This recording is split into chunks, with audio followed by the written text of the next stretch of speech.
Ahkam em resumo. Khums. O que é Khums?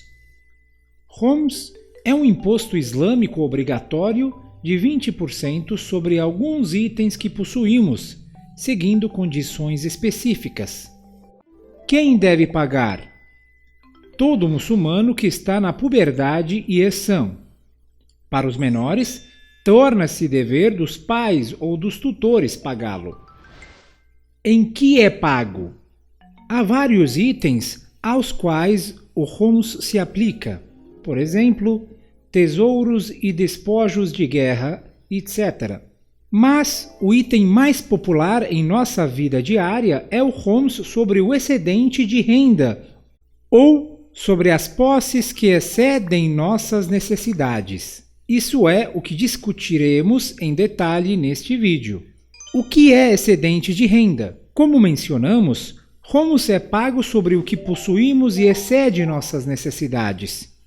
Em outras palavras, Khums é pago sobre o excedente do que possuímos depois de gastar em todas as despesas permitidas, incluindo as despesas de nossos dependentes. O montante e o nível das despesas variam de pessoa para pessoa.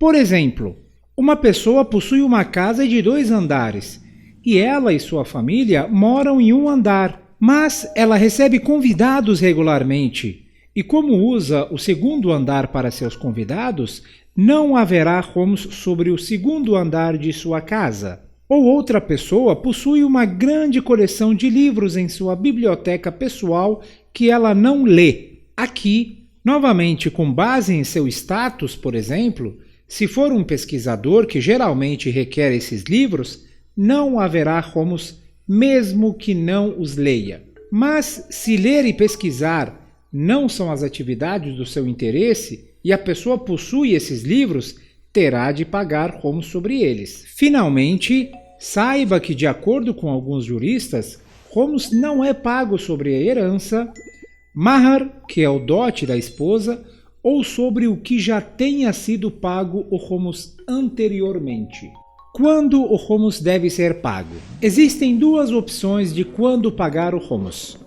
A primeira é pagar o Khums imediatamente após o recebimento do ganho. Isso significa pagar o Khums sobre as coisas que você acha que serão excedentes, que serão mais do que você precisa logo quando as possuir. A segunda, que pode ser a mais fácil, é fixar uma data anual como a data anual de Khums. Nesta data, deve-se pagar o Khums sobre o excedente do ano anterior. Na data anual, não se pode decidir sobre seus pertences em que o Khums não é pago, a menos que tenha permissão de seu marja' al-taqlid. Com base no tipo de profissão, existem 3 opções para fixar a data anual de Khums. 1. Para uma pessoa que tem uma profissão permanente, como empregado ou comerciante. Ela pode definir o ano de seu Khums no primeiro dia em que iniciou o seu trabalho. 2. Uma pessoa que tem vários empregos, como comerciante ou que é motorista e também empregada. Essa pessoa é livre para fixar dias diferentes para cada uma de suas profissões ou fixar um dia específico para todos os seus trabalhos combinados. E 3. Para uma pessoa que não está trabalhando. Para cada item que adquirir, o seu ano começa no recebimento do item e após o ano o Khums passa a ser devido sobre o excedente do item. Em geral, nas leis islâmicas, é concedido a uma pessoa um prazo de 1 ano para determinar se ela realmente precisa de um item ou não. Depois de 1 ano, se esse item for necessário, não haverá Khums sobre ele. Caso contrário, o Khums deverá ser pago sobre o item. Por exemplo, se alguém compra 4 camisas durante o ano, mas usa apenas 2 delas, então na data anual do seu Khums, ela tem que pagar o Khums por aquelas 2 camisas extras. Observe que usar um item em si não é suficiente para excluí-lo do Khums, mas sim o uso deve ser baseado em uma necessidade real, de acordo com o status e o bom senso.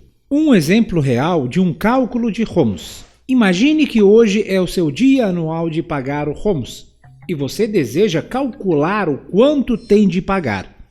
Para tornar o cálculo mais fácil, vamos classificar as despesas da vida em categorias principais: alimentos, roupas e móveis, propriedades, dinheiro e dívidas. Primeiro, alimentos. São todos os alimentos que existem em sua posse, como arroz, açúcar, comida enlatada, carne congelada, peixe, entre outros, que não são usados e que têm um valor monetário, devem ser contabilizados e 1/5 deve ser pago como Homs. Porém, se um item não tiver valor monetário no mercado, como uma colher de mel, ele pode ser ignorado. Segundo, roupas, móveis e utensílios domésticos. Considere seus itens não usados ou extras adquiridos durante o ano passado. 1/5 do valor deve ser pago como Homs. Terceiro, propriedades e veículos. Se a sua necessidade na vida é, por exemplo, de 2 carros e você possuir 3, você tem que pagar o Homs sobre o terceiro carro. Ou se você tem uma casa que atende às suas necessidades, mas comprou outra, a última é considerada um excedente de sua necessidade e o Homs deve ser pago sobre ela. Observe que se alguém comprou um terreno ou comprou o material para construir uma casa e está com ele há mais de um ano intocado, existem diferentes regras que se aplicam a isso. Consulte algum livro de jurisprudências islâmicas para esta questão. Quarto, dinheiro em espécie. 1/5 de todo o dinheiro economizado e que está em mãos deve ser pago como Homs. Quinto, dívidas e empréstimos. Se o seu dinheiro é emprestado a outra pessoa, depois de um ano o Homs passa a ser devido. Mas se você pegou o dinheiro emprestado, existem 2 opções possíveis. Primeiro, se o dinheiro em si ou seu equivalente ainda existir, como quando você compra algo com ele e essa coisa ainda está com você. Neste caso, não há Homs devido nele. Em segundo lugar, se o dinheiro for gasto e não existe mais, e se foi gasto com sua necessidade de acordo com seu status, não haverá Homs sobre ele. Além disso, você tem permissão para deduzir o valor de sua dívida do excedente total que terá de pagar como Homs. Mas observe que você só pode deduzi-lo por um ano. Uma pergunta: é preciso pagar o Homs sobre o capital de negócio ou os equipamentos usados no negócio? Sim, pode-se ter que pagar o Homs se for mais do que suas necessidades regulares.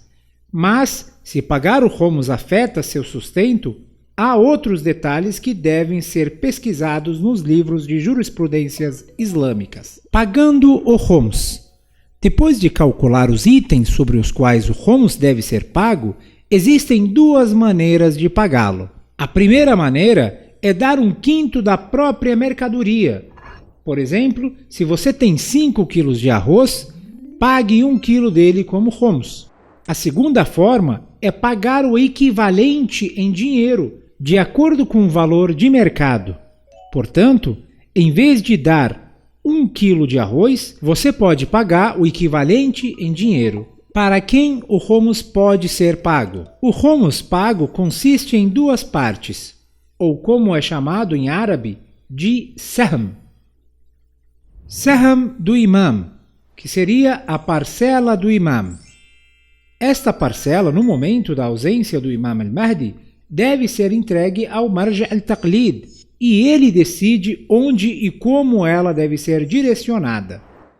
Sahm dos Sayyids, que seria a parcela dos Sayyids, que é a dada aos pobres e necessitados da descendência do profeta, desde que não seja gasto com nada ilícito. Sempre é melhor consultar seu Marja' al-Taqlid ou seu representante antes de efetuar os pagamentos. Concluindo, é bom saber que além do excedente da receita, há 6 outras coisas sobre as quais o Homs é obrigatório: despojos de guerra, minerais, tesouros, preciosidades obtidas no mar, mistura da riqueza halal e haram, a terra que um não muçulmano compra de um muçulmano. Você pode ler mais sobre esses itens nos livros de jurisprudências islâmicas.